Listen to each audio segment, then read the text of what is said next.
घबरा के तंग आके इस माहौल से घर में आराम और सुकून के लिए आया है, आप आगे से उसको इस तरह से पेश आएंगी तो वो आपको फूलों के हार नहीं पहनाएगा, वो मुस्कुराहटें नहीं बखेरेगा, उसके मुंह से फूल मोती नहीं झड़ेंगे, फिर वो भी गुस्सा करेगा, तंग आकर के गुस्सा करेगा, लड़ाई होगी, झगड़ा होगा, तो वो क्या करेगा, इस घर को छोड़ करके, आपको छोड़ करके वो उस जगह चला जाएगा जहाँ पे उसको प्यार मिलेगा, मोहब्बत मिलेगी, दिल का राहत मिलेगा, ज़हनी टेंशन उसकी दूर हो जाएगी, वो वाली जगह देख लेगा। फिर हमारी दोस्तें और बहनें शिकायत करती हैं कि हमारे खामिन हमसे प्यार नहीं करते, हमारे ऊपर तवज्जो नहीं देते, हमारे घर में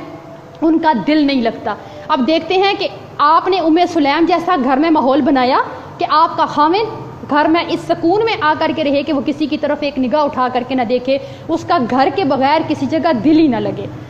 आज आपके घर में हमेशा झगड़ा रहता है, आपका खामिद आपके ऊपर तवज्जो नहीं देता, प्यार नहीं करता, तो आपके अंदर कौन सी कमी पाई जाती है? अगर इन बुरी खसलतों में से गौर कीजिए, आपके अंदर कोई एक खसलत भी है तो इसको दूर करके अपने घर को पुरसुकून बना सकती हैं। पहली बुरी खसलत कि औरत अपने खामिद से बहस व मुबाहिसा ना ख़त्म होने वाला शुरू करती है। ये ना ख़त्म होने वाली जो बहस शुरू करती हैं, अपनी जीत उसमें पक्की करवाती हैं। इसमें क्या होगा, खामिद से बहस करके क्या मिलेगा सिवाय लड़ाई और घर का माहौल ख़राब करने के। अगर आप ऐसे करती हैं, आपके अंदर ये आदत है, तो आपका घर कभी भी पुरसुकून नहीं बन सकता।